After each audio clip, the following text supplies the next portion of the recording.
Welcome to the exercises about the basics of e-commerce. So let's first have a look into economics and the term perfect competition.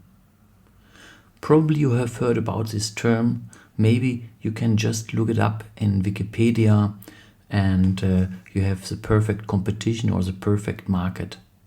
And there is some criteria which explain how these markets are built up, and the following ones I have copied from Wikipedia. So first, producers sell homogeneous goods.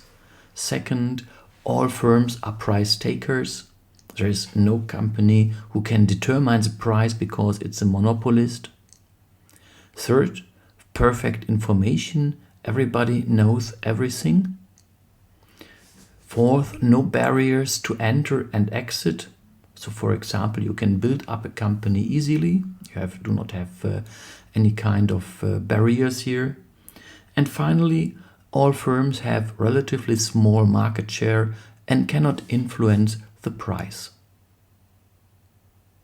So let's go through the criteria and think about how e-commerce is changing the market with respect to these criteria. So first, of course, e-commerce doesn't provide a perfect market. So not all these criteria are fulfilled to 100%. But you can see that according to a perfect market, we will come a step closer. Producers sell homogeneous goods. At least you can check and better compare products and check if they are homogeneous. And if you compare, for example, which parts in the internet work fine, so which products can be sold, then it's often that the products which are highly homogeneous are sold best.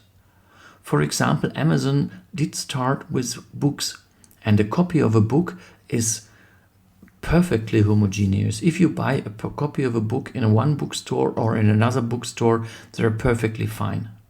And compare, on the other hand, products like, for example, food or especially meat, then you do not know how good is this meat really. Is it bio meat? Is it something which is maybe quite old? So here people are reluctant to sell or buy products. But the chance to compare and give feedback and in the internet make at least the information about the homogeneity of the products relatively high. All firms are price takers. So yes, there are a few monopolists, maybe Google. They can take prices for or determine the price for services in the internet. But if you think about traditional goods which are sold and bought in the internet, then basically there is no company that dominant that it can simply determine the price.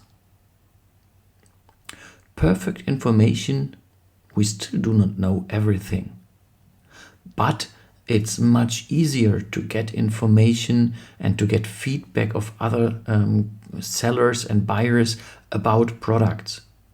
So think about yourself. If you're in the internet and you would like to buy something, then you often take first and read the notes by other people who have bought in the shop, if the shop is reliable and similar. So we do not have perfect information, but we're coming closer. No barriers to enter and exit. Yes, there are still barriers. But compare, for example, the barriers to invest in a traditional shop. You have to find a shop, you have to pay the rents to the landlord, and so on and so on. So you have quite some investments before you can even start. And these investments to start are relatively low in the internet. To build up a web shop and make it publicly available is relatively inexpensive. Yes, there are smaller barriers to make your address well known in the internet, but again, it's compared to traditional shops, it's relatively easily done. 5. All firms have relatively small market share and cannot influence the price. Again, if you look at traditional products like, for example, a book or a CD, then no company is really having a high market share. Even Amazon is not able to dominate the prices. When it comes to other goods like or services like information, then companies like Google, for example, have a quite good position.